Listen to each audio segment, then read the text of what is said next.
Bismillahirrahmanirrahim. Assalamualaikum warahmatullahi wabarakatuh. Selamat pagi para pencari ilmu dan salam semangat untuk kita semua. Di era digital seperti saat ini, jarak bukan lagi penghalang untuk kita terus belajar dan berkembang. Melalui webinar ini, mari kita manfaatkan kesempatan ini untuk mencari ilmu dan untuk terus berkembang, menambah wawasan, dan memperluas jaringan. Mari kita mulai. Yang pertama-tama, marilah kita panjatkan segala puji dan syukur kita kehadirat Allah Subhanahu wa Ta'ala yang telah memberikan kita kesehatan, kesempatan, dan semangat sehingga kita dapat berkumpul di acara webinar yang penuh inspiratif ini meskipun secara virtual. Kemudian, sholawat serta salam tak lupa pula kita curahkan kepada junjungan Nabi besar Muhammad Sallallahu Alaihi Wasallam, suri tauladan manusia yang telah membawa cahaya kebenaran ke tengah-tengah kehidupan kita sehingga menjadi lebih bermakna. Yang saya hormati Bapak Danu Wiyoto selaku pemilik Bestpad Network. Yang saya hormati pemateri hebat pada pagi hari ini serta seluruh peserta luar biasa yang telah meluangkan waktunya untuk ikut pada sesi webinar Ramadan hari ini. Semoga dengan adanya acara yang rutin kita lakukan di setiap harinya pada bulan Ramadan ini, kita dapat mendapatkan inspirasi dan ilmu yang bermanfaat, serta dapat mengisi waktu luang kita untuk hal-hal yang positif dan produktif. Untuk mempersingkat waktu, izinkan saya untuk memperkenalkan diri. Saya Muhammad Afus Biridol Manan selaku host webinar pada pagi hari ini. Lalu izinkan saya untuk membacakan susunan acara pada pagi hari ini. Yang pertama, pembukaan dengan pembacaan doa, penyampaian materi, kemudian sesi tanya jawab, dan yang terakhir penutupan dengan pengenalan profil Bestpad Network. Baiklah, tanpa berlama-lama, mari kita buka acara ini dengan pembacaan doa yang akan disampaikan oleh saudara kita, Davin Zafran. Kepadanya waktu dan tempat dipersilakan.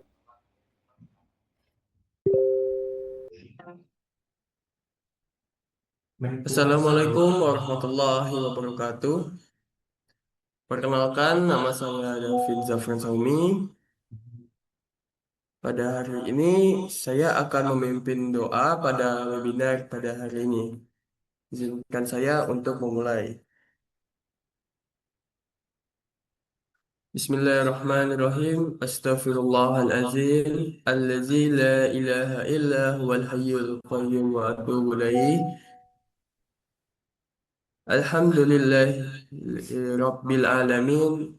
Wassalatu wassalamu ala asrafil anbiya'i wal mursalin Sayyidina Muhammadin wa ala alihi wa sahbihi ajma'in. Allahumma salli ala wa sallim wa barik ala Sayyidina Muhammad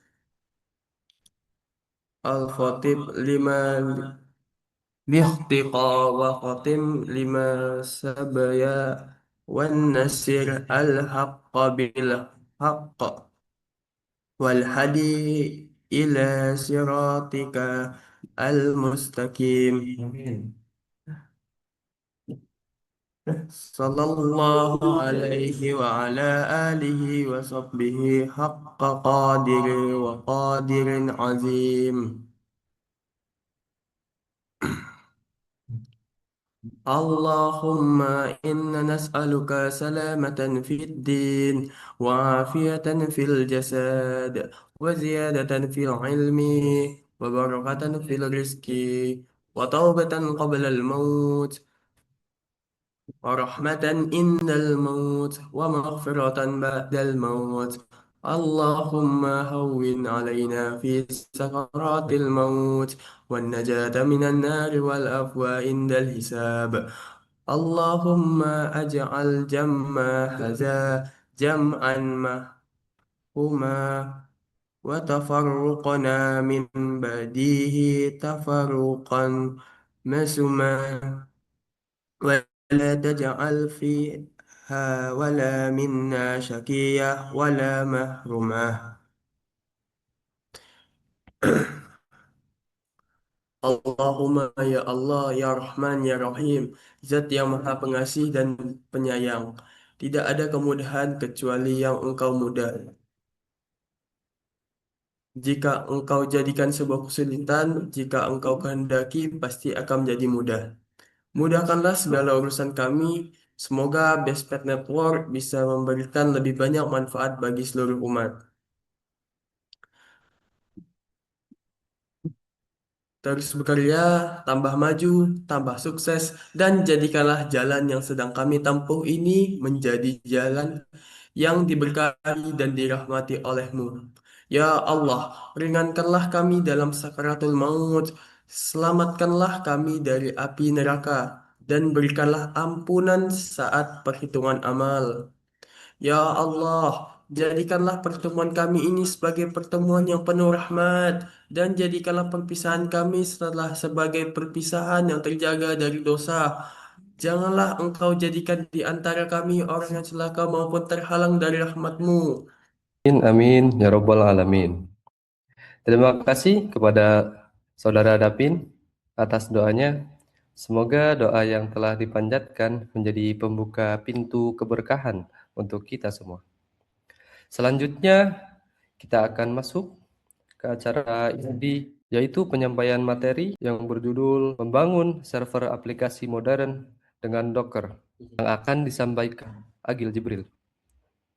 Kepada persilahkan. Oke, baik. Assalamualaikum warahmatullahi wabarakatuh. Terima kasih pada kesempatan yang telah diberikan dan rekan-rekan yang telah hadir pada kesempatan kali ini. Eh, izin perkenalan, nama saya Agil Jibrin. Asal saya dari Makassar, alamat domisili sekarang di Patalasang, Kabupaten Goa, Sulawesi Selatan. Pendidikan formal, saya pernah berkuliah di Universitas Dipa Makassar, jurusan Teknik Informatika, dan sertifikasi industri yang pernah saya ambil yaitu Mikrotik MTCNA. Dan adapun sosial media dan blog sebagai berikut.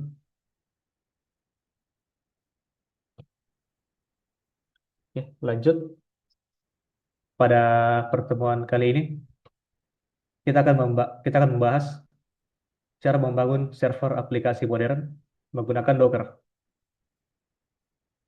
Oke, kita akan mulai. Adapun topik pembahasan pada pertemuan kali ini yaitu kita akan berkenalan dengan Docker itu sendiri. Kita akan berkenalan dengan Docker file untuk membuat image. Kita akan berkenalan dengan Docker Compose. Lalu kita akan simulasi membangun server aplikasi Laravel sederhana. Oke, problem umum saat deploy aplikasi di server. Aplikasi jalan di laptop, tapi gagal di server. Aplikasi bisa berjalan dengan lancar saat dicoba di laptop programmer. Tetapi ketika dipindahkan ke server untuk digunakan banyak orang, aplikasi malah error atau tidak bisa dijalankan. Hal ini biasanya terjadi karena environment atau peraturannya berbeda. Versi dependensi beda antara programmer dan server. Dependensi adalah library atau tools tambahan yang dibutuhkan aplikasi agar bisa berjalan. Jika versi dependensi di laptop programmer berbeda dengan yang ada di server, maka aplikasi bisa mengalami error karena tidak cocok atau tidak kompatibel. Setup server lama, manual, dan ribet. Proses instalasi dan konfigurasi sering dilakukan secara manual satu persatu. Cara ini memakan waktu lama, cukup rumit, dan beresiko terjadi kesalahan karena harus mengatur banyak hal sendiri. Konflik port antar service. Setiap aplikasi atau service biasanya menggunakan nomor port tertentu untuk berjalan. Jika ada dua service yang memakai port yang sama, maka salah satunya tidak bisa dijalankan karena terjadi bentrok atau port konflik. Lantas, bagaimana cara membuat aplikasi yang dikembangkan berjalan sama dengan di server tanpa ada masalah? Solusinya, kita bisa buatkan kontainer.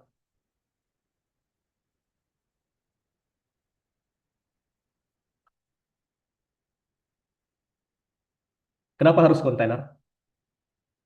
Karena environment-nya konsisten. Aplikasi bisa berjalan dengan konfigurasi dan dependensi yang sama di laptop programmer, mode staging, maupun production, sehingga mengurangi bug karena perbedaan environment. Cepat dan ringan. Kontainer menggunakan resource lebih efisien dibanding virtual machine karena berbagi kernel host, sehingga proses build, start, dan deploy bisa dilakukan lebih cepat. Mudah dipindahkan. Kontainer dapat dijalankan di berbagai lingkungan server fisik maupun cloud tanpa perlu konfigurasi ulang yang kompleks. Isolasi aplikasi. Setiap aplikasi berjalan dalam lingkungan terpisah, sehingga dependensi tidak saling konflik dan lebih aman dari gangguan aplikasi lain. Deploy lebih cepat. Proses deploy cukup menggunakan image yang sudah dibangun sebelumnya, sehingga instalasi ulang dependensi atau manual setup tidak diperlukan lagi. Sekarang, kita akan coba berkenalan dengan Docker.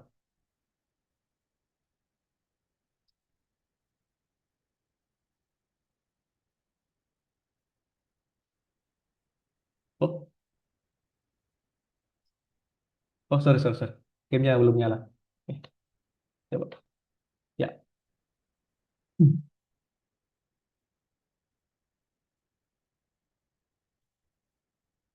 Sekarang, apa itu Docker?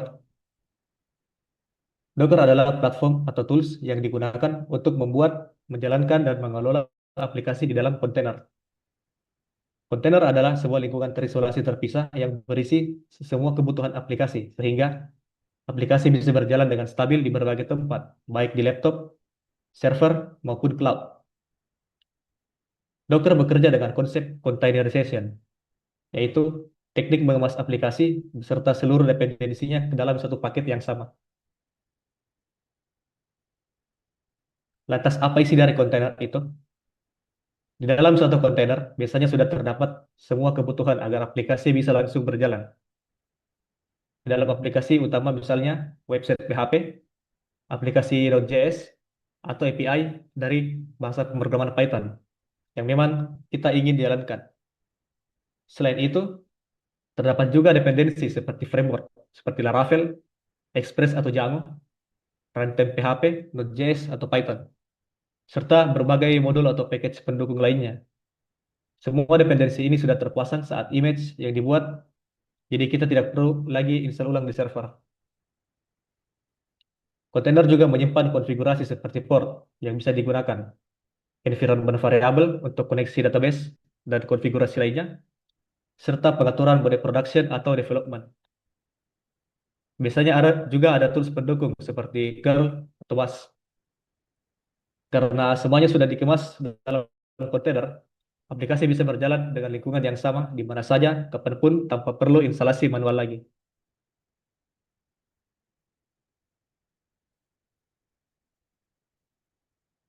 Bagaimana Docker bekerja? Docker menggunakan arsitektur client to server. Artinya, proses memberi perintah dan proses menjalankan perintah yang dipisahkan secara sistematik. Ketika kita sebagai user mengetik perintah Docker di terminal, sebenarnya kita tidak langsung menjalankan proses utama, tetapi mengirim permintaan ke service Docker yang berjalan di background. Adapun layer yang bekerja pada Docker yaitu Docker Client. Docker Client adalah bagian yang berinteraksi langsung dengan pengguna. Saat kita menjalankan perintah seperti Docker build, Docker pull, atau Docker run, perintah tersebut dikirim oleh klien melalui Docker API ke Docker Daemon. Jadi klien hanya bertugas mengirim request, bukan mengeksekusi langsung. Kedua, ada Docker Daemon. Docker Daemon atau Docker D adalah service utama yang berjalan di background. Komponen inilah yang benar-benar bekerja membangun image, membuat, menjalankan kontainer, menghentikan kontainer, serta mengelola network dan volume. Semua proses inti Docker dikendalikan oleh daemon. Ketika menerima perintah dari klien, daemon akan mengeksekusinya sesuai instruksi. Setelah itu, ada Docker Registry, yaitu sistem penyimpanan terpusat untuk Docker image. Registry digunakan ketika kita ingin mengunduh image atau kita ingin pull image yang telah kita buat. Contoh Docker Registry yaitu Docker Hub. Nah, berikut merupakan diagram bagaimana Docker bekerja. Misalnya di layar klien, misal kita mengetikkan Docker run, maka nanti akan diproses di Docker daemon. Ketika kita mengetikkan perintah Docker run, maka Docker daemon akan mengecek image apa yang digunakan dan akan langsung dilakukan eksekusi untuk menjalankan kontainernya. Kalau misalnya user memerintahkan Docker pull, maka Docker daemon akan mengecek apakah image-nya sudah ada atau belum. Kalau belum, maka Docker daemon akan melakukan komunikasi ke Docker registry, lalu melakukan request image yang diminta sesuai perintah dari Docker client. Lanjut, instalasi Docker. Docker dapat diinstal di Windows, macOS, dan Linux. Untuk akses installnya bisa melalui link berikut.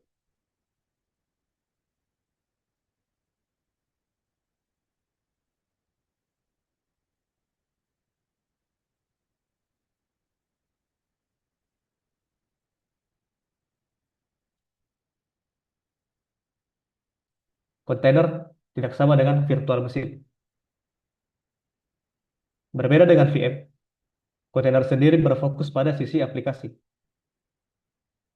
Kontainer sendiri sebenarnya berjalan di atas aplikasi Container Manager yang berjalan di sistem operasi. Yang membedakan dengan VM adalah pada kontainer kita bisa mempackage aplikasi dan dependensinya tanpa harus menggabungkan sistem operasi. Kontainer akan menggunakan sistem operasi host di mana kontainer manajernya berjalan. Oleh karena itu, kontainer akan lebih hemat resource dan lebih cepat jalannya karena tidak butuh sistem operasi itu sendiri. Ukuran kontainer biasanya hanya hitungan MB, berbeda dengan VM yang bisa sampai gigabyte karena di dalamnya ada sistem operasi. Berikut merupakan perbedaan dari diagramnya, diagram kontainer dan diagram VM. Bisa dilihat, VM itu berdiri di atas operating sistemnya langsung. Lalu kontainernya diatur oleh aplikasi kontainer manajernya seperti Docker dan akan saling mengisolasi aplikasinya satu sama lain. Sedangkan VM itu berdiri di atas hypervisor seperti VMware atau Proxmox. Lalu di dalamnya ada operating system seperti misalnya di dalam virtual machine 1 ada Ubuntu, virtual machine 2 ada OpenSUSE. Nah, di dalam operating system ini terdapat aplikasi yang masing-masing diinstal. Misalnya di sini aplikasinya ada aplikasi A, dan di sini ada aplikasi B, yang di mana di sini punya operating system yang berbeda. Lanjut. Nah, sekarang kita akan berkenalan dengan Docker Image. Docker Image adalah paket aplikasi yang sudah berisi program utama, dependensi atau library, dan konfigurasi yang dibutuhkan agar aplikasi bisa langsung berjalan. Karena semua sudah dikemas di dalam image, kita tidak perlu install satu persatu di sistem. Docker Image bersifat immutable, artinya tidak bisa diubah setelah dibuat. Jika ingin mengubah konfigurasi atau menambah aplikasi, kita harus membuat image baru dari image sebelumnya. Image berfungsi sebagai template untuk membuat kontainer. Docker tidak bisa menjalankan aplikasi tanpa image. Setiap kontainer selalu dibuat dari sebuah image. Jadi, image adalah sumber atau dasar pembentukan kontainer. Ketika image dijalankan, Docker akan membuat kontainer. Kontainer adalah instance yang sedang aktif dan berjalan. Singkatnya, image adalah blueprint atau template, sedangkan kontainer adalah aplikasi yang benar-benar berjalan di sistem. Nah, untuk melihat image di dalam Docker, kita bisa menggunakan perintah Docker image ls. Kita akan coba.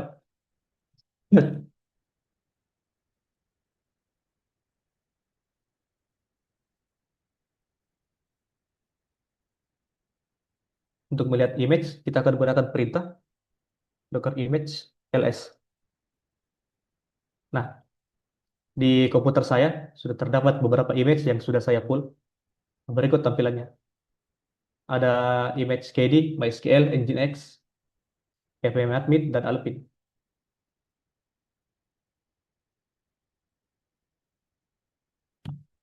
Lanjut.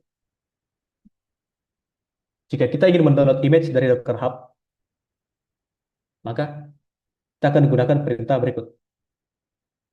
Docker spasi image, spasi pull, nama image, lalu tag-nya.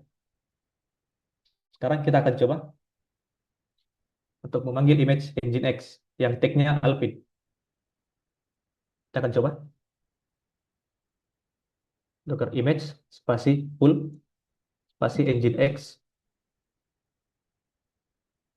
spasi Alpine. Nah, nanti dia akan nge-pull ke Docker registry atau Docker Hub. Lalu akan mendownloadnya.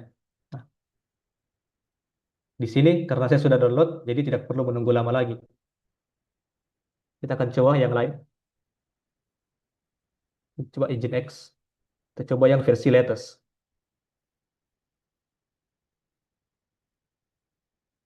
Nah, kalau begini, dia sedang mendownload image dari Docker registry. Jadi kita coba tunggu dulu sampai selesai. Nah, sekarang prosesnya sudah selesai. Kita coba cek Docker image ls. Nah, image-nya sudah berhasil kita download yang tadi. Image-nya yaitu Nginx latest.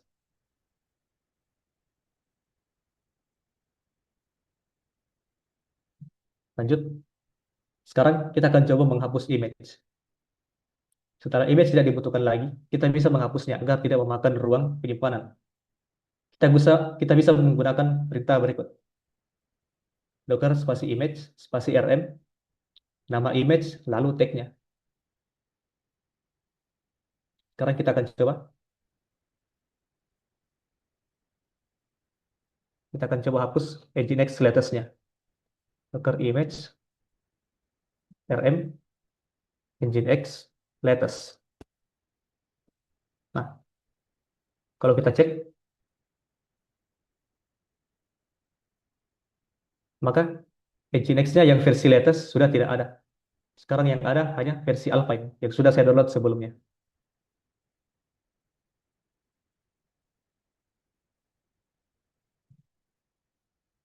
Sekarang kita akan berkenalan dengan Docker Container. Docker Container adalah sebuah lingkungan terisolasi yang digunakan untuk menjalankan aplikasi. Artinya, di dalam kontainer sudah lengkap berisi semua hal yang dibutuhkan agar aplikasi bisa berjalan, seperti file, program, library, dan konfigurasinya. Setiap kontainer berjalan secara mandiri dan tidak akan mengganggu sistem utama. Kontainer sangat ringan dan cepat karena tidak perlu memuat sistem operasi penuh seperti virtual machine. Untuk melihat kontainer, kita bisa gunakan perintah berikut. Docker container ls -a. Nah, Docker container ls -a ini akan mengecek semua kontainer, baik yang berjalan maupun yang belum berjalan. Karena di komputer saya belum ada kontainer, jadi hasilnya terlihat kosong. Terus, kalau kita gunakan perintah docker container ls tanpa flag A, itu hanya akan melihat kontainer yang sedang berjalan saja. Oke, lanjut. Sekarang kita akan coba membuat kontainer. Untuk membuat kontainer, kita bisa menggunakan perintah docker container create min name spasi nama kontainer spasi nama image dan tag-nya. Kita akan coba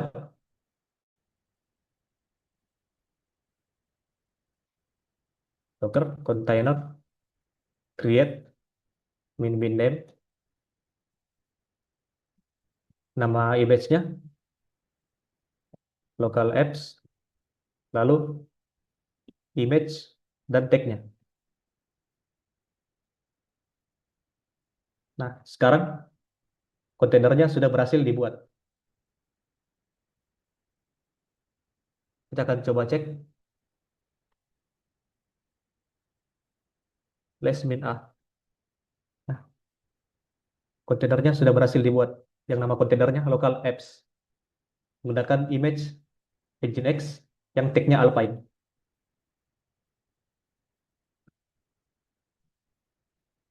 Sekarang kita akan coba menjalankan kontainer.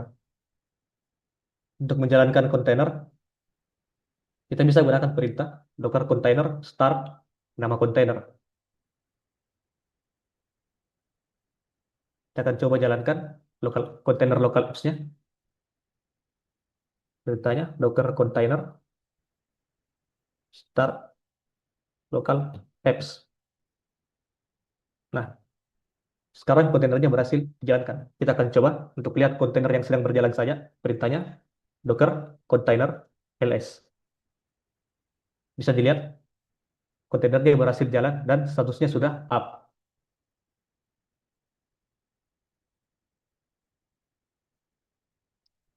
Nah, untuk menghentikan kontainer yang sedang berjalan, kita bisa gunakan perintah docker container stop nama image-nya.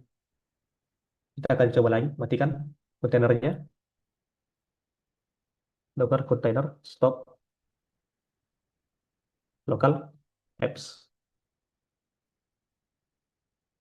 Oke, sudah berhasil kita matikan. Sekarang kita akan cek docker container ls min a. Nah, sekarang statusnya sudah mati. Kita cek untuk kontainer yang aktif saja. Kita lihat docker container ls min a. Nah, sekarang sudah tidak ada yang jalan.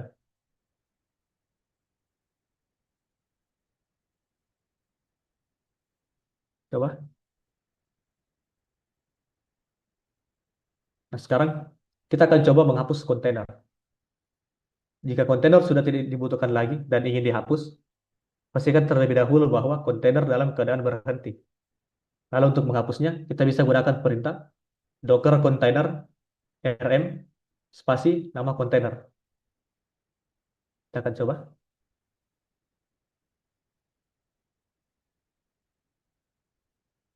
Nama kontainernya yang akan kita hapus yaitu local apps. Kita coba hapus. Docker container rm local apps. Nah, sekarang kontainernya sudah berhasil kita hapus. Kita coba cek. Nah, sudah tidak ada lagi kontainer yang tersedia.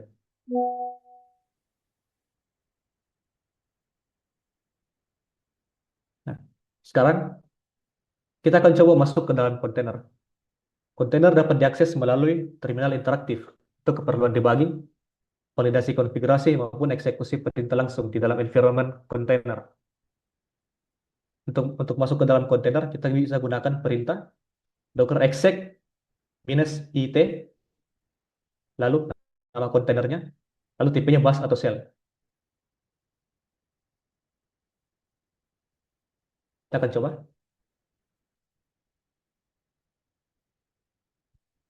Nah, kita akan pull image Nginx dulu, karena sebelumnya sudah saya install, jadi saya lengkai langsung ke step 2. Kita akan buat kontainernya dulu. Ke kontainer, create min name, Nginx, lokal, untuk nama kontainernya. Lalu image-nya kita pilih Nginx Alpine. Sekarang kontainernya berhasil dibuat. Kita coba cek. Nah, sudah berhasil dibuat. Sekarang kita akan coba jalankan namanya Docker container start, nama kontainernya nginx lokal. Nah, sekarang kontainernya sudah berhasil dijalankan. Kita coba cek. Nah, statusnya sudah up. Sekarang kita akan coba masuk ke dalam kontainernya. Caranya kita gunakan perintah docker exec min it, lalu nama image-nya, nama kontainernya nginx lokal, lalu sh. Nah, sekarang kita sudah berada di dalam kontainernya.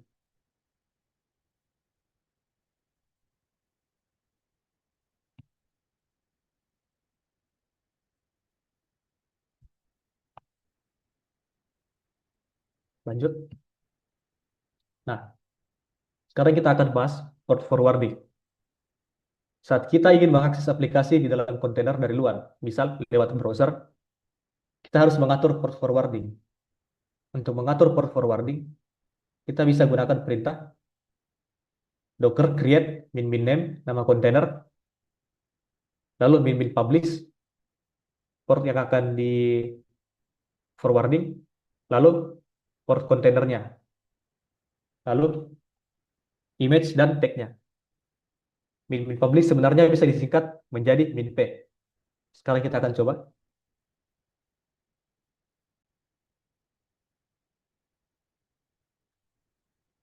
Kita stop dulu dockernya, docker container. Kita stop dulu kontainer yang ini.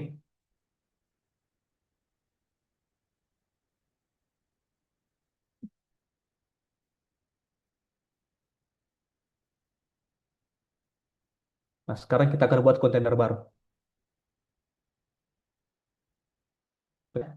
Docker container create min min name nginx lokal, lalu kita akan forwarding ke port 80.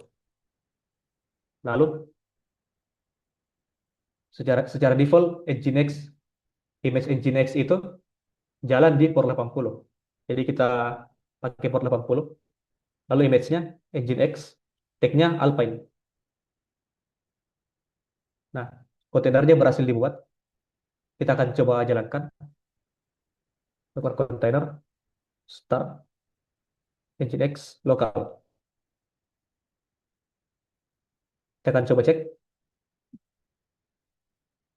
Nah, sekarang kontainernya sudah berhasil dijalankan. Dan kita berhasil forwarding ke port 80. Kita akan coba cek akses di browser. Nah, nah, sekarang sudah berhasil diakses.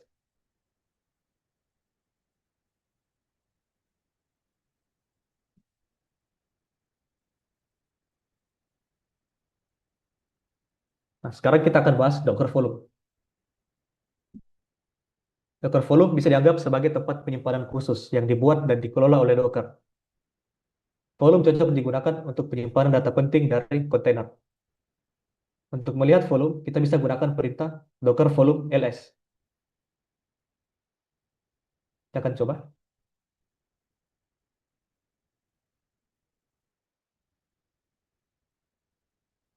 Kita stop dulu kontainernya yang jalan. Stop. Kita stop yang nginx lokal dulu.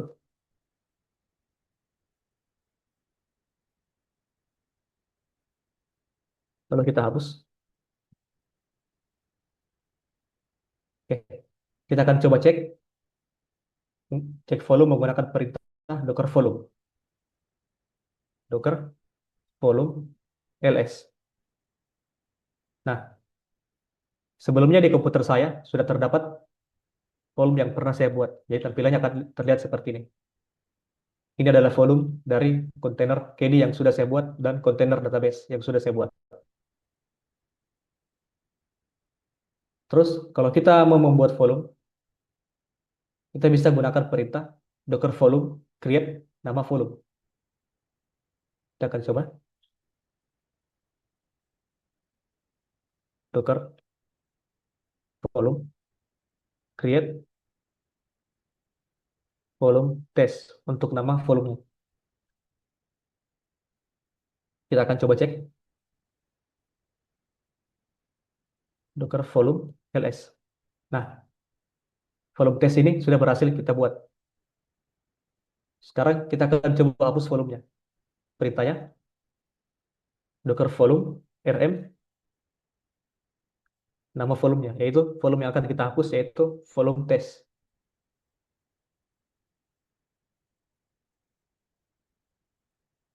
Nah, kita akan coba cek docker volume ls. Nah, sekarang volumenya sudah berhasil kita hapus. Lanjut. Nah, sekarang kita akan coba membuat volume dan menggunakannya di dalam kontainer. Caranya, langkah pertama, kita akan coba membuat volumenya terlebih dahulu. Ceritanya, cukup gunakan docker volume create nama volumenya yaitu nginx volume. Nah, sekarang volumenya sudah berhasil dibuat. Kita akan coba cek. Nah, nginx volume sudah ada dan sudah berhasil dibuat. Lalu, kita akan buat kontainernya. Docker container create min name nginx local, lalu min mount mountnya tab-nya volume, lalu source. Nah, di bagian source ini merujuk ke volume yang sudah dibuat tadi. Jadi nginx volume ini adalah volume yang saya buat tadi secara manual untuk menggunakan perintah ini. Terus targetnya. Target ini merujuk ke folder usr share nginx/html. Nah, yang di mana ini merupakan folder default untuk image si nginx Alpine ini. Nah, yang di mana di folder tersebut akan menyimpan sebuah konfigurasi defaultnya untuk si halaman defaultnya Nginx yang akan seperti ini. Dia akan tampil di sini di folder user share nginx html. Lalu saya akan coba publish ke port 8081. Saya coba enter. Nah, kontainernya berhasil dibuat. Kita akan coba cek.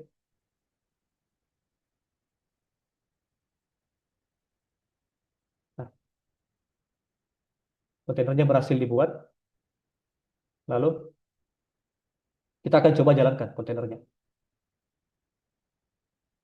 Docker container start nginx local.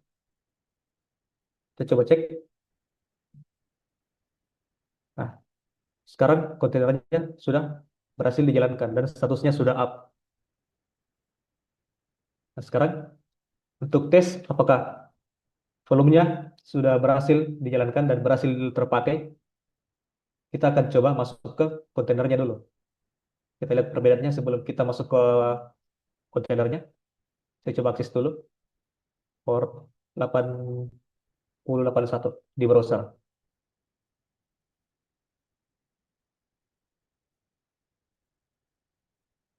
8081. Nah, ini merupakan tampilan defaultnya dari si Nginx tadi. Nah, sekarang kita akan coba ganti. Kita akan coba ganti. Kita akan masuk, nah, step pertamanya, kita akan coba masuk dulu ke dalam kontainernya. Docker exec min it nginx local sh.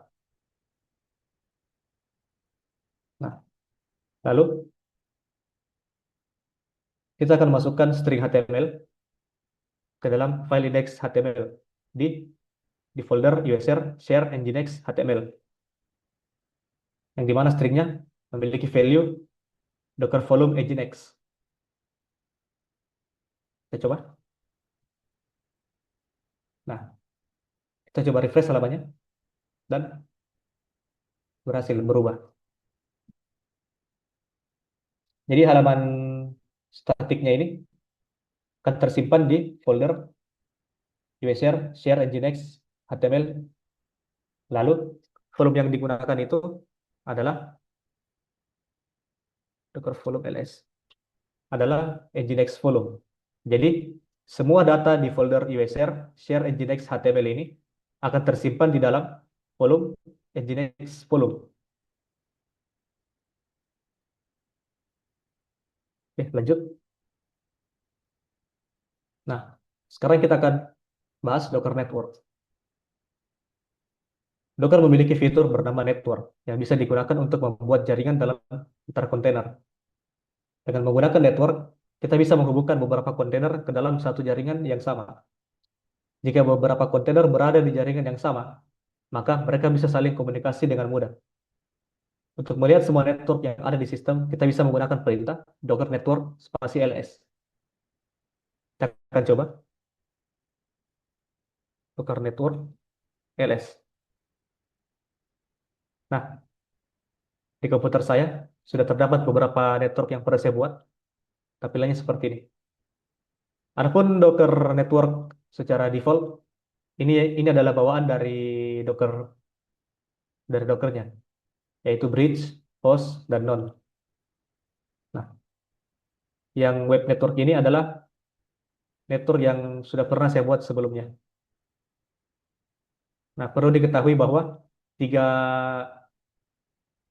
tiga network default ini tidak bisa dihapus atau diedit.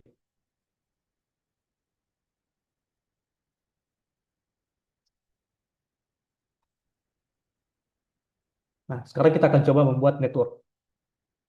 Untuk membuat network, kita bisa gunakan perintah docker network create spasi nama network. Kita akan coba tes. Docker network create test network. Kita akan coba cek.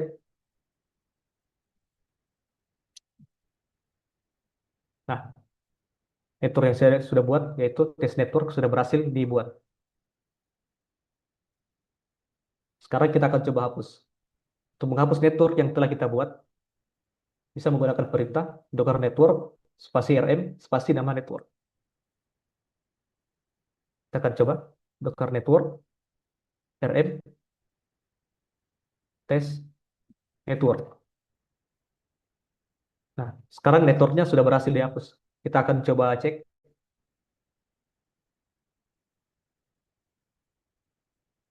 Nah, si test network ini sudah tidak ada lagi dan sudah berhasil dihapus.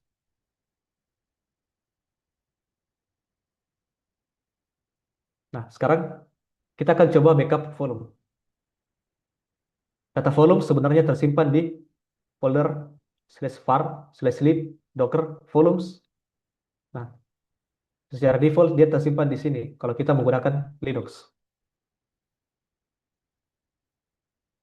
Kita akan coba cek sudo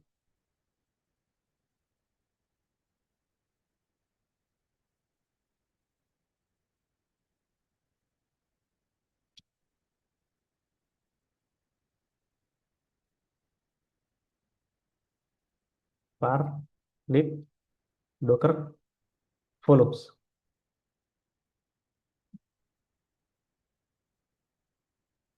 Oh, salah.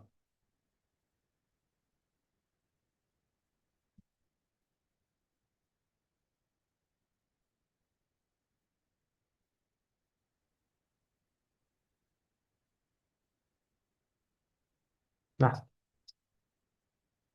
jadi semua volume yang telah dibuat itu akan otomatis tersimpan di folder var /lib /docker /volumes. Nah, ini contoh image docker volume yang sudah tadi saya buat dan yang sudah saya buat sebelumnya. Nah, kita coba cek.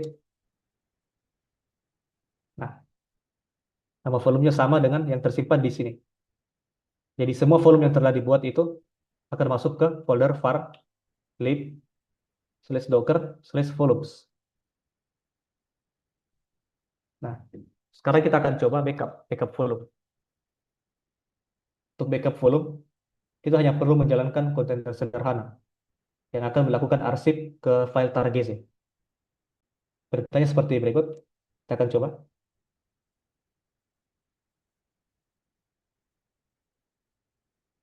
Nah, sekarang kita akan coba backup volume si Nginx volume. Kita akan coba backup volume yang ini, Nginx volume. Caranya kita bisa pakai perintah berikut. Nah, lalu kita enter. Setelah di enter, kita akan lihat ada file targz. File targz ini merupakan hasil dari arsip dari volume Nginx volume. Kita akan coba ekstrak. Nah, nah, kontainer yang menggunakan volume terakhir itu adalah value-nya yaitu ini terakhir, Docker volume Nginx. Kita akan coba lihat isi filenya, apakah sama atau tidak. Kita akan coba. Nah, ini adalah hasil ekstraknya. Kita akan coba lihat. Nah, hasilnya sama. Karena ini diarsip dari kontainer Nginx lokal yang menggunakan volume Nginx volume.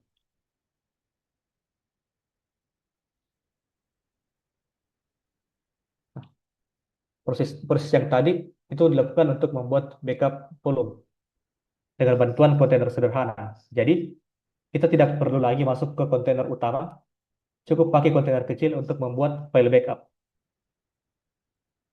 Jika kita jalankan kontainer, jadi jadi tadi itu kita jalankan kontainer kecil dari image Alpine, yaitu Linux Alpine versi kecilnya. Karena ukurannya sangat ringan dan cukup untuk menjalankan perintah tar. Terus opsi min rm itu kita akan membuat kontainer yang otomatis terhapus setelah prosesnya selesai. Jadi lebih bersih dan rapi. Selanjutnya, tadi kita mau volume yang ingin di backup ke folder /volume. Nah, folder ini otomatis ada di dalam kontainernya. Lalu opsi kedua, min-v itu kita mounting nginx volume ke /volume. Lalu folder saat ini di komputer kita ke /backup dengan option min-v $pwd. Tujuannya supaya file hasil backup tadi bisa langsung tersimpan di komputer. Karena tadi saya jalankan di folder docker test, maka ketika dijalankan, semua file arsipnya akan tampil di sini.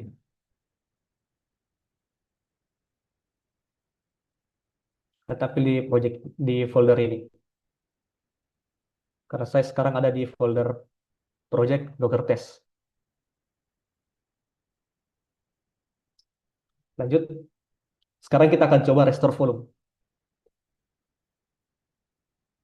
Proses restore volume dilakukan ketika data perlu dikembalikan dari file backup, yang filenya tar.gz, ke dalam volume baru atau volume yang sudah ada. Sekarang kita akan coba restore data dari volume yang sudah ada. Pertama, pastikan dulu file targz-nya untuk bahan restore-nya sudah ada. Kita coba cek.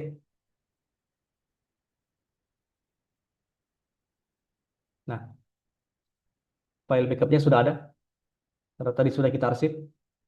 Lalu kita akan coba buat volume baru. Nah, nanti di volume baru ini, kita akan restore dari volume sebelumnya. Kita akan coba. Docker volume, create, nginx, new, volume.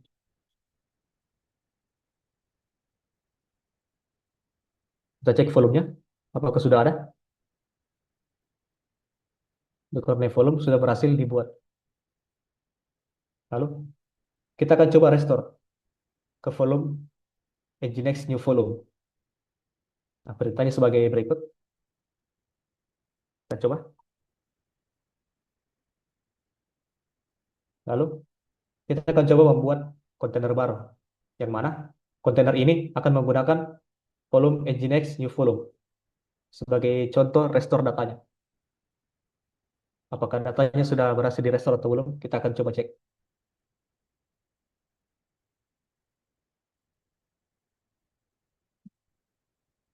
Nah,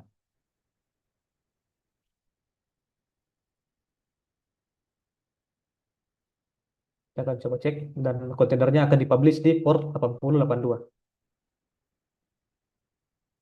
Kita coba jalankan.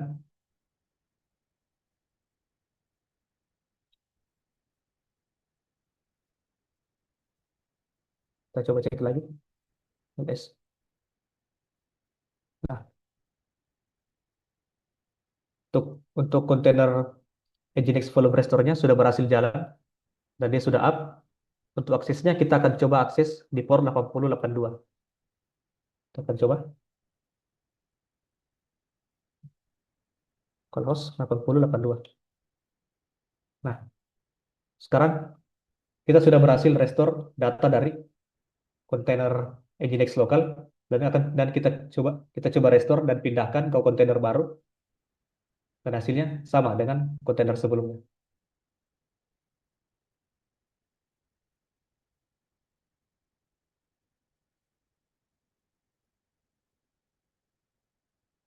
Nah, dari proses tadi kita gunakan untuk merestore data dari Docker menggunakan kontainer sementara.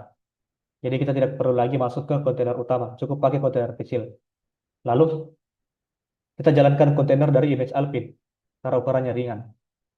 Terus opsi min rm membuat kontainer otomatis terhapus setelah selesai. Lalu kita mau dua hal, yaitu ke slash volume untuk tempat data hasil restore-nya dan folder host ke slash backup. Lalu di dalam kontainernya kita masuk ke slash volume, lalu jalankan perintah tar xzf untuk melakukan ekstrak. Nah, setelah itu filenya akan terrestore. Nah, sekarang kita akan coba berkenalan dengan Dockerfile. Apa itu Dockerfile? Dockerfile adalah file teks yang berisi semua perintah yang dibutuhkan untuk membuat Docker image. Dalam file ini, kita bisa menulis langkah-langkah untuk men-setup aplikasi kita, seperti menginstal software, menyalin file, atau menjalankan perintah tertentu. File ini akan dibaca dan dijalankan oleh Docker untuk membuat image. Nah, sekarang kita akan coba membuat image. Nah, adapun step-step dari Docker file-nya, kita akan coba dari link berikut.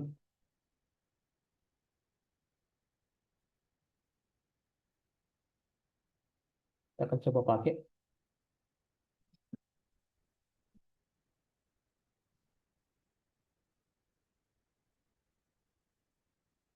Nah,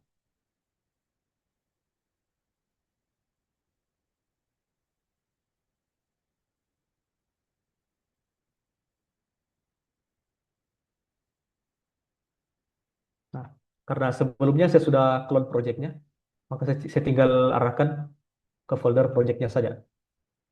Saya coba di sini. Saya masuk ke text editor.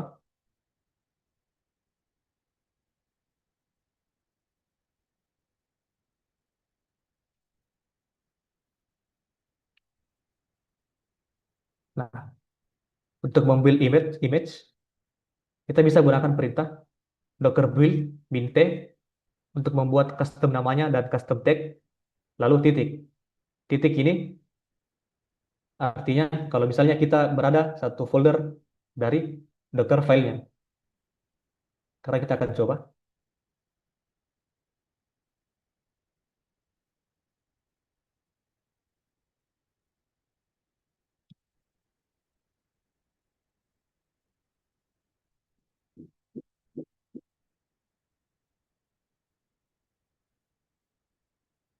Kita akan coba build perintahnya menggunakan Docker build bin t custom web app.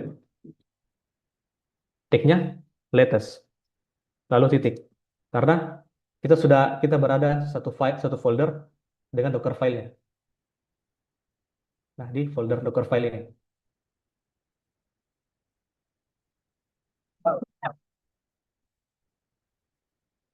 Enter. Nah, sekarang akan terlihat proses build dari image-nya. Nah, sekarang build-nya sudah selesai. Kita akan coba cek apakah image-nya sudah ada atau belum. Cara ceknya bisa gunakan perintah docker image ls. Nah, sekarang custom web app sudah ada.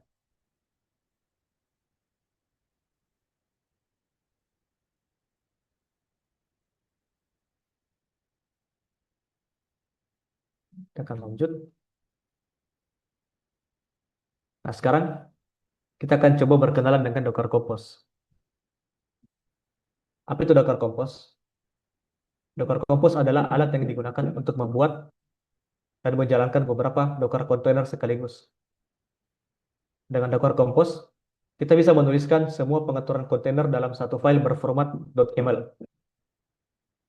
File tersebut berisi informasi seperti nama image, port, volume, environment variable, dan pengaturan lainnya.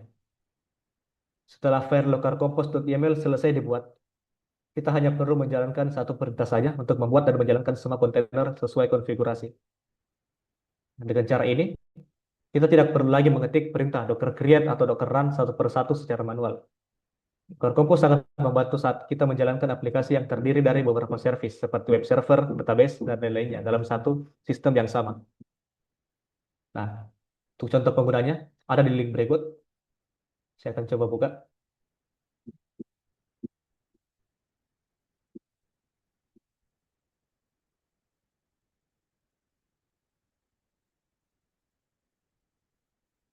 Nah,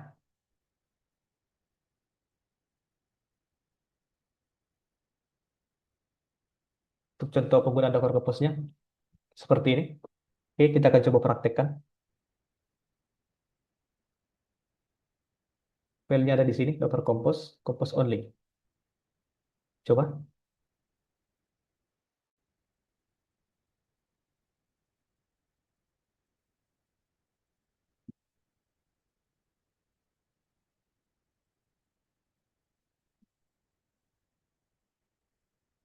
Nah, sekarang untuk menjalankan Compose-nya, Docker Compose-nya kita akan menggunakan perintah Docker Compose up min-d.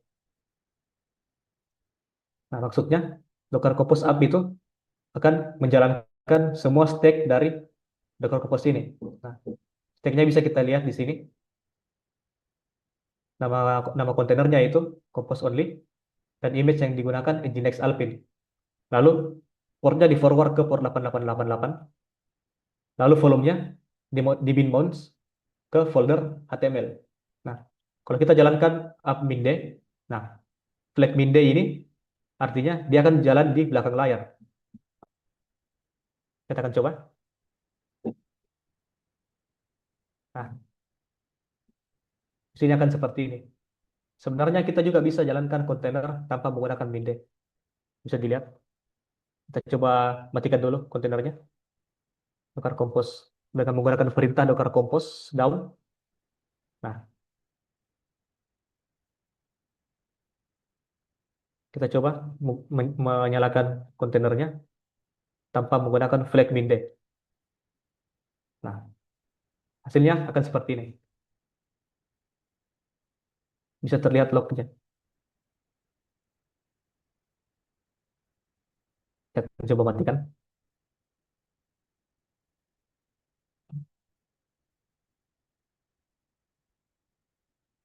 Kita akan nyalakan lagi menggunakan flag min-d. Nah, kita akan coba akses ke port 8888.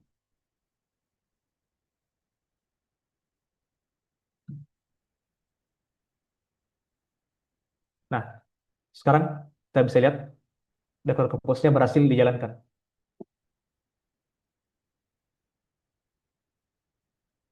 Nah, sudah berhasil. Kalau kita matikan, gunakan perintah docker compose down,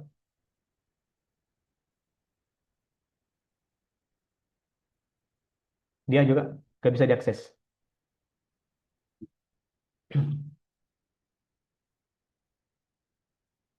Nah, sekarang kita akan coba membangun server aplikasi Laravel dengan bantuan KDE, backend PHP, dan database-nya.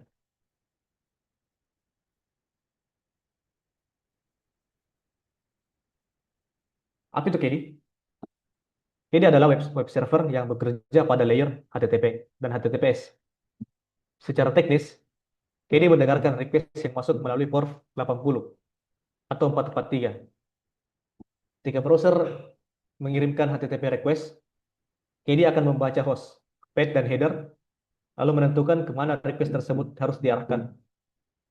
KDE bisa langsung melayani file statis seperti HTML, CSS, dan gambar, atau meneruskan request ke aplikasi backend seperti PHP melalui mekanisme reverse proxy. Salah satu fitur unggulan dari KDE adalah otomatisasi HTTPS menggunakan Let's Encrypt, sehingga sertifikat SSL dapat dibuat dan diperbarui secara otomatis tanpa konfigurasi manual yang rumit. Jika dijalankan di dalam Docker, KDE berjalan di dalam kontainer terisolasi, sehingga konfigurasi port dan dependensinya tidak bercampur dengan sistem utama.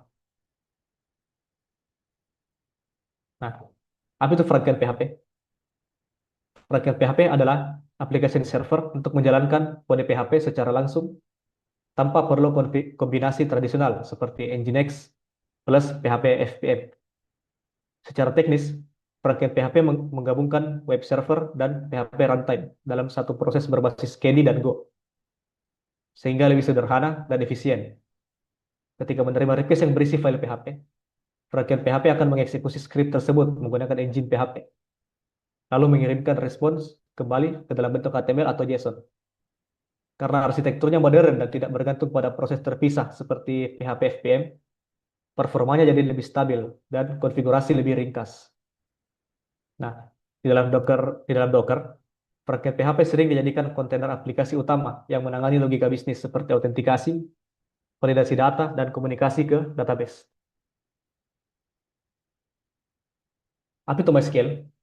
MySQL adalah sistem manajemen database relasional yang menggunakan bahasa SQL atau Structured Query Language untuk mengelola data.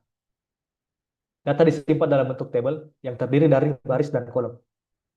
Aplikasi seperti PHP biasanya terhubung ke dalam MySQL melalui koneksi TCP pada port 3306. Saat aplikasi menjalankan perintah seperti proses CRUD, select, insert, update, dan delete, maka MySQL akan memproses query tersebut, lalu mengirim hasilnya ke aplikasi.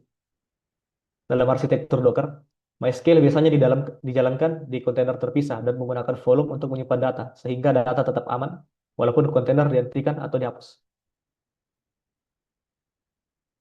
Nah, sekarang kita akan coba membuat domainnya di lokal.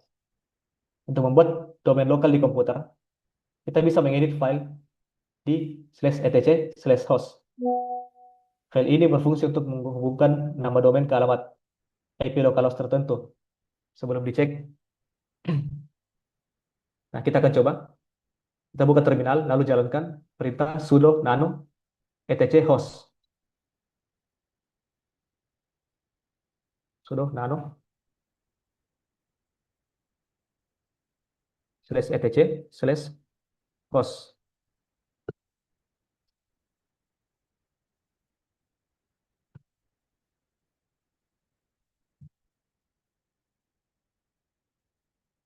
Nah, terus kita akan pointing di sini.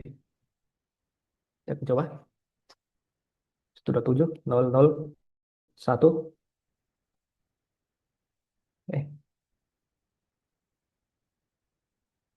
Namanya database.localhost. Lalu 27.0.0.1 laravel.localhost.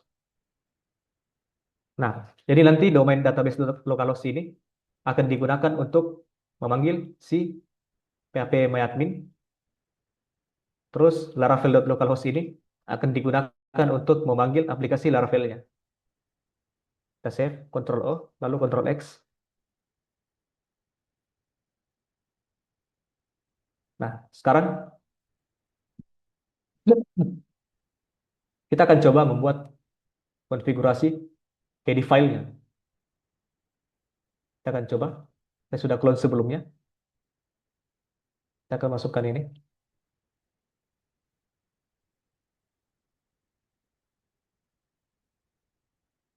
Nah, masuk ke folder KD. Nah, nah, kita akan coba hapus, lalu masukkan ulang. Nah, nah untuk domain database.localhost ini nantinya akan di pointing ke kontainer yang namanya php.myadmin.ui. Lalu domain laravel.localhost ini akan di pointing ke kontainer Laravel apps yang jalan di port 8000. Nah, ini kan sekarang domainnya dia untuk localhost ya. Bagaimana kalau misalnya sudah di server production? Nah, kita tinggal ubah di sini. Misal subdomainnya database.yourdomain.com. Di sini juga yourdomain.com. Jadi konfigurasinya untuk lokal dan server sebenarnya sama saja. Jadi tidak ada perbedaannya. Kita kembalikan ke lokal karena ini PC desktop.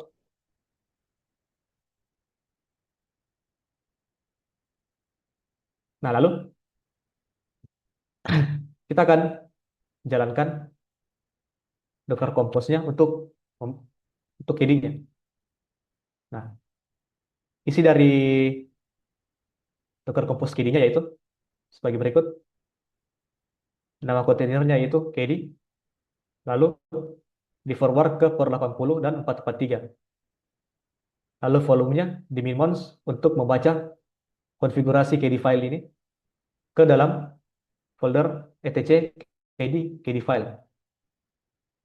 Lalu akan buat lagi volume namanya KD data dan KD config.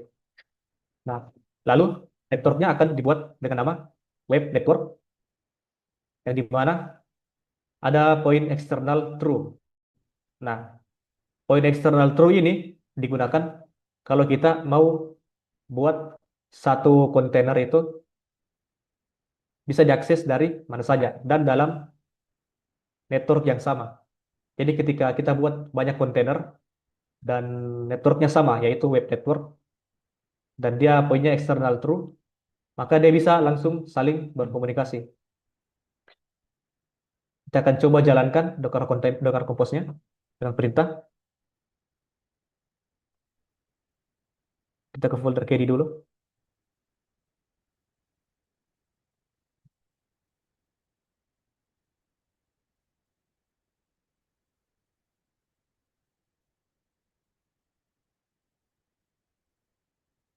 Kita akan jalankan Docker Compose KD-nya dengan perintah Docker Compose apt minde.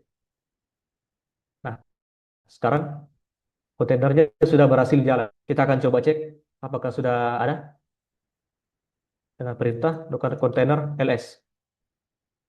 Nah, sekarang kontainer KD-nya sudah jalan.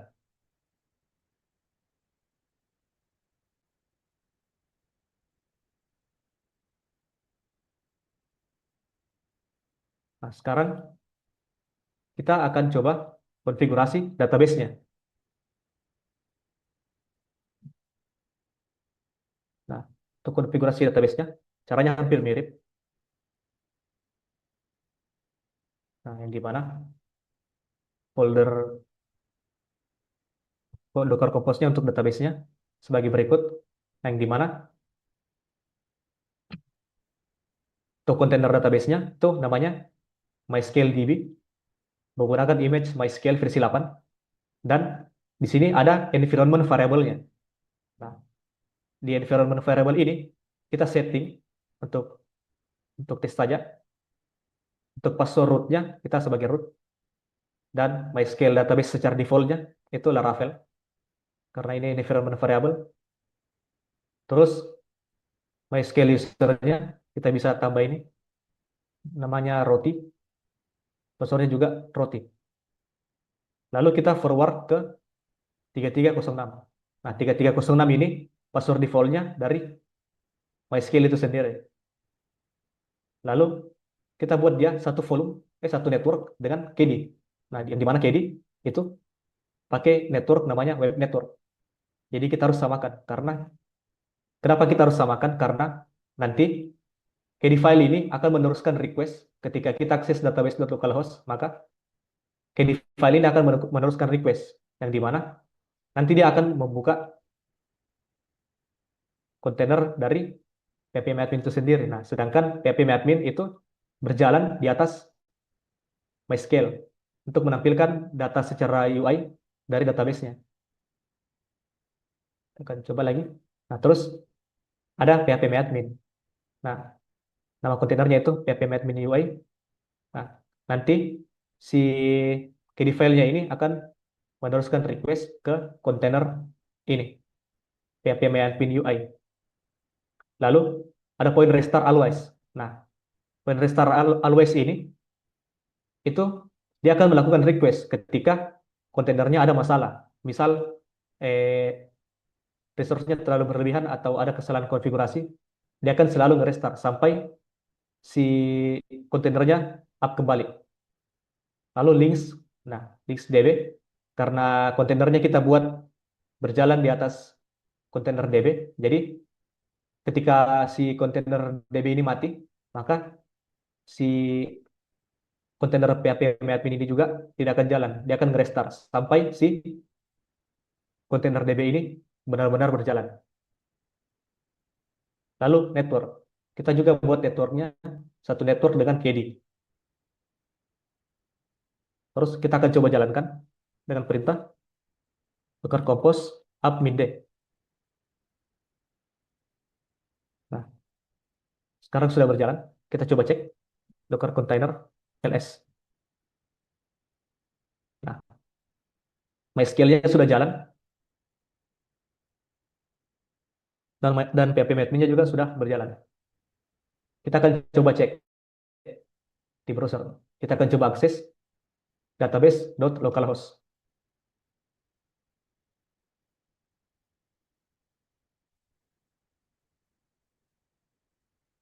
Nah, kita akses. Nah, sekarang sudah berhasil. Ini kan sekarang kita berada di PC desktop ya untuk tesnya. Nah, misal saja kalau misalnya kita di server production, kita tinggal ubah saja di sini. Misalnya nama domain, lalu mau di reverse proxy ke kontainer mana. Jadi aksesnya sama saja dengan proses konfigurasi di lokal. Kita akan coba masuk root. Nah, sudah berhasil jalan untuk database-nya. Nah, yang terakhir, kita akan coba jalankan kontainer Laravel-nya, aplikasi Laravel-nya.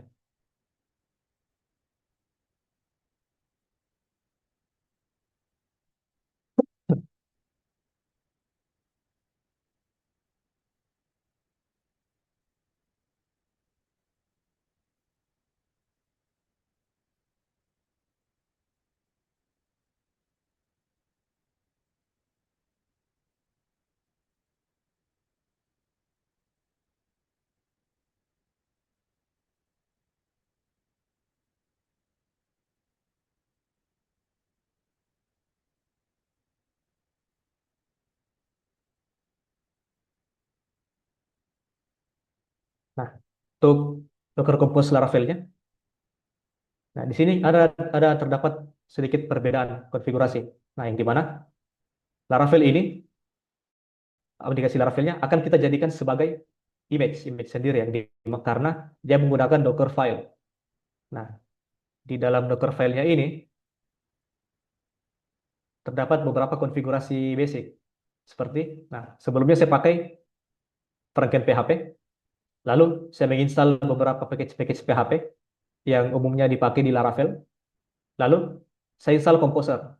Nah, saya pakai image dari Composer, lalu saya install juga Node.js. Nah, Node.js ini saya gunakan karena di project Laravel ini dia menggunakan Vue.js sebagai front-end-nya. Lalu Ada beberapa penyesuaian seperti ini, penyesuaian permission, dan lain-lainnya. Seperti ini. Ada proses build dari Node.js-nya dan permission. Terus ada point expose. Nah, expose ini kita akan tandai kontainer Laravel-nya itu berjalan di port 8000. Kita akan coba jalankan compose-nya dan kita akan coba build image-nya. Nah, kalau kita pakai Docker Compose, caranya itu kita hanya perlu jalankan Docker Compose up minde untuk jalankan kontainernya. Nah, untuk sekalian membuild, kita bisa gunakan flag min build. Jadi, sebelum kontainer dijalankan, Docker Compose-nya akan melakukan build dari Docker image-nya, lalu akan menjalankannya di belakang layar. Kita tunggu proses build-nya selesai.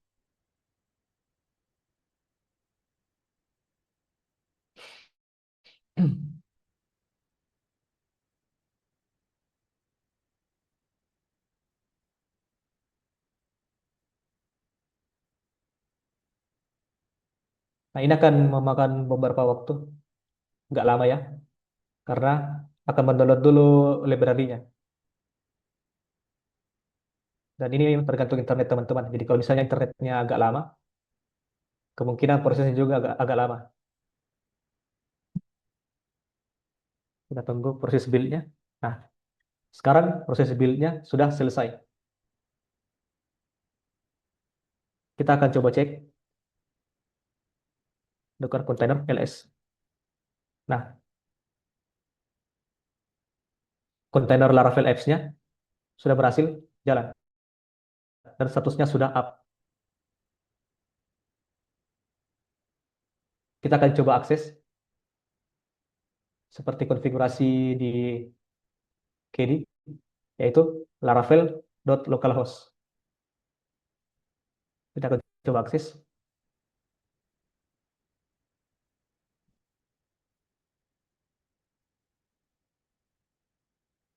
Nah, hasilnya sudah berhasil. Sekarang aplikasi Laravel-nya sudah berjalan.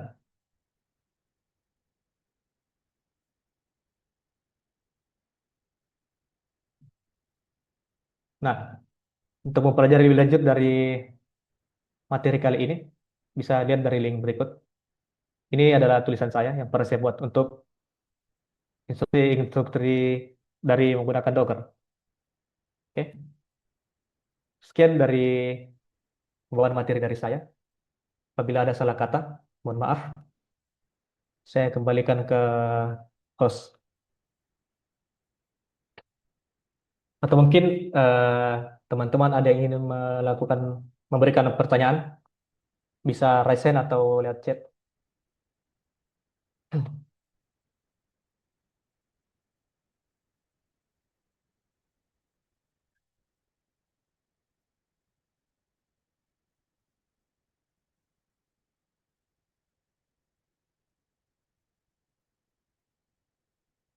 Kalau sudah tidak ada pertanyaan, saya izin kembalikan ke host. Terima kasih kepada Saudara Agil Jibrin atas pemaparan materi yang sangat menarik dan menginspirasi. Tanpa terasa kita akan sampai pada penghujung acara kita hari ini. Untuk itu, selanjutnya kita akan masuk ke sesi tanya jawab. Seperti yang sudah saya katakan di awal, apabila teman sekalian ada yang ingin bertanya, dapat menekan tombol raise hand, lalu open mic, atau dapat melalui chat Zoom. Oleh karena itu, jika ada teman-teman yang ingin bertanya, kami persilahkan. Baik, di sini kita dapat pertanyaan ya dari Rizky Saputra.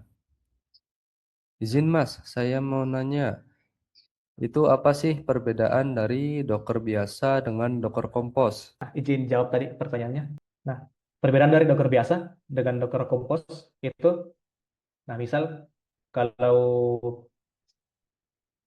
kita pakai Docker biasa. Ya, saya ulang share lagi. Nah, sebenarnya eh,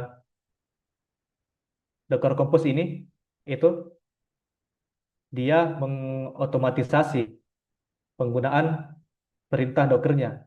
Misal nih, kita jalankan, kan tadi sebelumnya saya pakai 3 stack ya, KD, database, dan Laravel.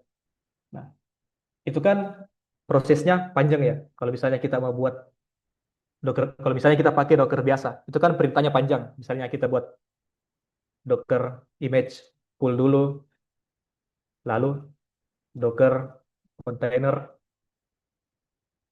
create, name, KD, lalu image-nya KD latest misal. Ini kan panjang. Belum lagi prosesnya akan di run lagi. Misalnya Docker container start. Itu kan panjang. Nah, Docker KD ini hadir untuk mengotomatisasi penggunaan perintah Dockernya. Jadi, kita cuma cukup menulis stack container yang akan dibutuhkan dan image-nya. Lalu apa saja yang akan dibutuhkan, misalnya publish port, settingan volumes, dan network. Nah, jadi kita tinggal ke folder Docker Compose-nya, lalu kita gunakan perintah Docker Compose up minde untuk jalankan semua kontainernya. Jadi kita tidak perlu lagi ketik satu persatu perintah Dockernya. Seperti itu. Perbedaannya Docker Compose dengan Docker biasa. Ada lagi yang mau ditanyakan? Izin Mas, saya mau nanya ya. Kalau Docker ini apa? Dia kayak tools yang berputar di aplikasi berbasis web atau bisa di aplikasi yang non web gitu. Eh, Bisa di web juga. Misal, cuman ini umumnya memang kebanyakan dipakai di web karena apa? Misal kita buat aplikasi Android juga itu nanti request-nya mengarah ke web juga melalui API. Nah, cuman ini si Docker kita bisa gunakan di mana saja. Misal untuk mikrotik, mikrotik itu juga kita bisa masukkan ke dalam ini image Docker. Jadi seperti itu. Jadi nggak harus web saja, bisa yang lain juga. Oke, Ini baik. contohnya. Terima kasih, Mas. Ya. Bismillahirrahmanirrahim. Assalamualaikum warahmatullahi wabarakatuh. Izin saya ingin bertanya sebelumnya eh, pada materi sebelumnya sempat dijelaskan bahwa virtual mesin ya. Saya memiliki pertanyaan. Eh, apakah ada perbedaan antara Docker dan virtual mesin? Saya ingin mengetahui lebih lanjut. Terima kasih. Oh, baik saya jawab dulu ya.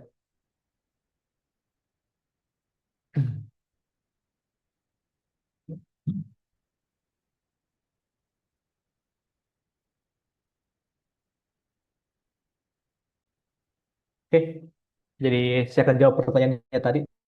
Nah, secara umum itu eh, kontainer dan virtual machine itu memiliki perbedaan yang di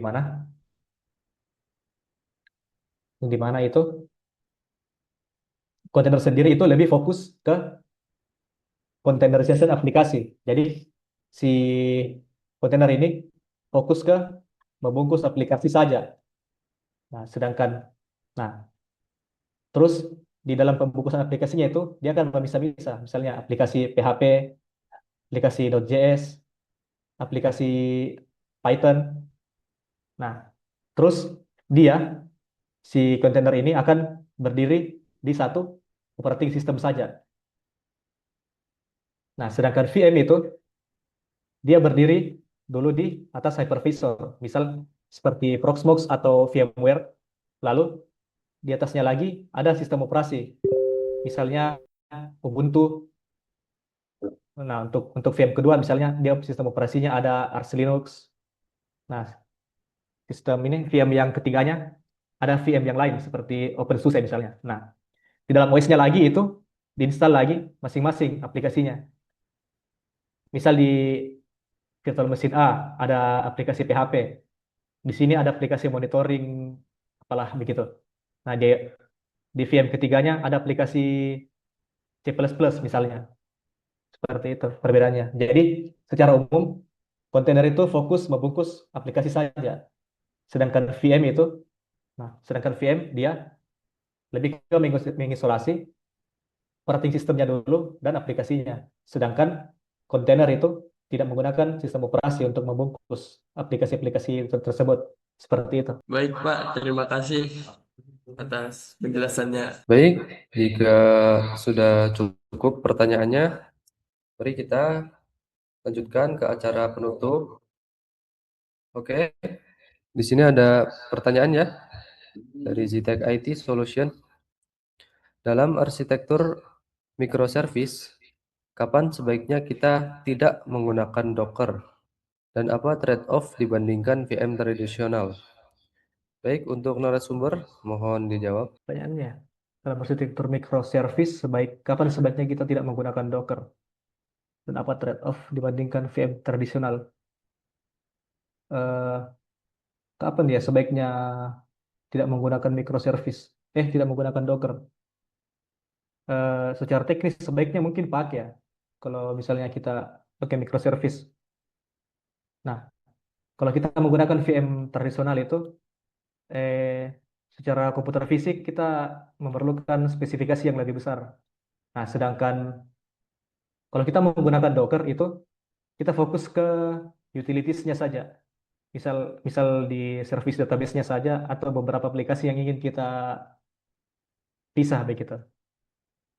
Jadi kalau menggunakan VM tradisional itu sebenarnya agak boros begitu, agak boros resource sebenarnya. Jadi lebih baik sebaiknya pakai Docker untuk bangun sistem microservice-nya. Nah, di sini. Jadi ketika kita punya aplikasi sudah lumayan besar dan traffic usernya itu sudah banyak, nah itu nanti kita akan diarahkan dari Dockernya untuk naik ke Docker Enterprise. Jadi jadi menggunakan Docker itu tidak selamanya gratis. Jadi kalau misalnya pertanyaannya kapan kapan kalau tidak harus menggunakan Docker, ya kalau misalnya aplikasinya sudah lumayan besar trafiknya, kita akan disarankan oleh Docker untuk naik ke Docker Enterprise. Seperti itu. Pak, ada lagi pertanyaan? Baik, ada pertanyaan lanjutan ya dari Zitech IT Solution. Setahu saya Docker Engine bersifat open source dan tidak mengenakan biaya berdasarkan jumlah user aplikasi. Apakah mungkin biaya yang dimaksud adalah dari sisi cloud infrastruktur atau managed service seperti Kubernetes? Karena secara praktik industri, aplikasi berskala besar justru banyak menggunakan containerization. Baik, untuk pemateri, mohon dijawab. Oke, izin jawab pertanyaan dari Zitech IT Solution. Eh, Apa tadi pertanyaannya? Tahu saya Docker Engine bersifat open source dan tidak mengenakan biaya berdasarkan jumlah user aplikasi. Oh, eh, ini biaya yang dimaksud itu biaya ini untuk build, melakukan build, eh, terus biaya registry dan ke itu aja sih. Lebih ke tem- Lebih ke registry-nya sebenarnya untuk biayanya. Baik, ada pertanyaan lanjutan lagi ya dari Zitech IT Solution. Berarti biaya yang dimaksud lebih ke Docker Hub atau layanan registrinya ya, bukan Docker Engine-nya sendiri. Kalau begitu, bukankah itu opsional? Karena kita bisa menggunakan self-host registry atau registry dari cloud provider. Jadi apakah benar aplikasi besar tidak cocok pakai Docker atau justru hanya perlu strategi registry dan CI/CD yang tepat? Baik, untuk pemateri kita, mohon dijawab ya. Eh, Sebenarnya sih mau pakai self host juga sebenarnya secara tidak langsung kita melakukan request ke ini ke Docker Hub-nya juga. Jadi walaupun kita build image sendiri atau pakai image orang lain sebenarnya kita melakukan ini kita melakukan request ke image registrinya orang. Jadi secara tidak langsung traffic dari server self host kita itu masuk ke registrinya Docker. Jadi seperti itu. Jadi tetap jadi berarti lebih tetap ya. Sorry. Jadi berarti tetap kalau misalnya kita deploy aplikasi kita di server self host itu tetap saja kita dikenakan eh, hit layanan registrinya selama penggunaan traffic registrinya itu tidak memenuhi tidak berlebihan sesuai kriterianya. Seperti itu, Mas. Baik, ada pertanyaan lanjutan lagi ya dari Zitek IT Solution. Kalau arsitekturnya production grade, bukankah biasanya image sudah disimpan di private registry internal atau cloud registry dan node tidak lagi pull langsung ke Docker Hub? Jadi apakah benar biaya itu muncul karena skala user atau sebenarnya karena strategi image distribution yang belum dioptimalkan? Iya, Mas. Masih masih tetap juga seharusnya. Baik, saya bacakan lagi pertanyaannya. Kalau begitu, saya ingin memastikan pemahaman saya. Dalam arsitektur microservice production, image biasanya di-cache di node atau disimpan di private registry. Pull hanya terjadi saat deployment atau scaling, bukan saat user request. Jadi, apakah benar biaya Docker itu terkait langsung dengan skala user aplikasi atau sebenarnya lebih ke desain pipeline dan registry yang digunakan? Baik, untuk pemateri kita mohon dijawab ya. Eh, izin jawab. Sebenarnya itu lebih ke skala user aplikasinya. Karena misal ketika aplikasinya sudah besar, itu kan tidak mungkin kalau misalnya pakai satu service saja. Pasti ada banyak service lain. Misalnya database-nya dibuatkan mirroring atau banyak API tambahan yang dibuat service yang secara terpisah. Seperti itu, Mas.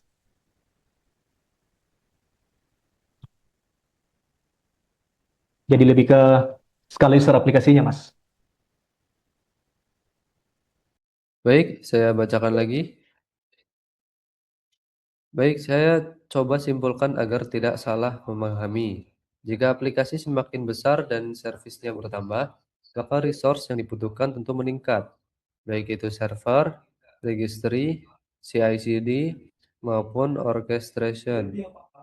Namun, secara teknis, Docker Engine sendiri tetap open source dan tidak memiliki model biaya berbasis jumlah service atau jumlah user. Jadi, apakah lebih tepat jika kita mengatakan bahwa yang bertambah adalah biaya infrastruktur dan kompleksitas arsitektur, bukan karena Docker sebagai teknologi menjadi berbayar ketika skala user meningkat? Baik, saya serahkan. Oke, izin menjawab. Kalau secara teknis, kalau misalnya kita punya aplikasi yang sudah besar ya, pastinya servisnya juga akan bertambah dan arsitekturnya juga makin kompleks. Jadi secara biaya infrastruktur itu juga mungkin akan meningkat. Tapi balik lagi ke teknologi yang digunakan, teknologi pendukungnya. Karena Docker sini itu bisa dibilang menerapkan limit kalau misalnya user kita sudah banyak. Jadi memang kita akan diarahkan ke ini ke fitur bisnisnya seperti itu. Kalaupun mau tetap pakai opsi lain yang tetap gratis itu bisa saja, tidak harus menggunakan Docker. Ada banyak opsi lain, gitu. Nah, opsi lainnya itu bisa kita coba ini, Podman. Seperti itu. Tapi balik lagi tergantung kebutuhan. Nah, Baik, saya bacakan lagi ya pesan dari Zitec IT Solution. Terima kasih banyak atas penjelasan yang telah disampaikan Pak Agil. Diskusi ini sangat membuka wawasan saya mengenai implementasi Docker dalam arsitektur microservice, khususnya dari sisi biaya dan skala sistem. Dari diskusi tadi, saya mendapatkan pemahaman bahwa ketika aplikasi berkembang dan jumlah servis bertambah, maka kebutuhan infrastruktur, registry, CI/CD, dan orchestration juga ikut meningkat. Hal tersebut tentu berdampak pada biaya operasional dan kompleksitas sistem. Namun di sisi lain, kita juga memahami bahwa teknologi seperti Docker Engine sendiri bersifat open source dan peningkatan biaya lebih berkaitan dengan strategi deployment, pengelolaan registry seperti Docker Hub, serta kebutuhan infrastruktur atau orchestration seperti Kubernetes. Diskusi ini sangat memperkaya sudut pandang saya dalam melihat trade-off antara Docker dan VM tradisional, bukan hanya dari sisi teknis, tetapi juga sisi manajemen biaya dan kesiapan arsitektur. Sebagai tambahan, bagi rekan-rekan yang mungkin sedang merencanakan pengembangan aplikasi modern berbasis web, microservice, atau containerized deployment, saya juga mengelola Zitec IT Solution, sebuah layanan pembuatan aplikasi modern dengan harga terjangkau dan sistem pembayaran yang fleksibel. Oke. Semoga ke depan kita bisa terus berdiskusi dan berkolaborasi dalam membangun sistem yang tidak hanya modern, tetapi juga efisien dan berkelanjutan. Terima kasih banyak, Pak Agil. Oke, terima kasih ya untuk diskusinya yang sangat menambah wawasan.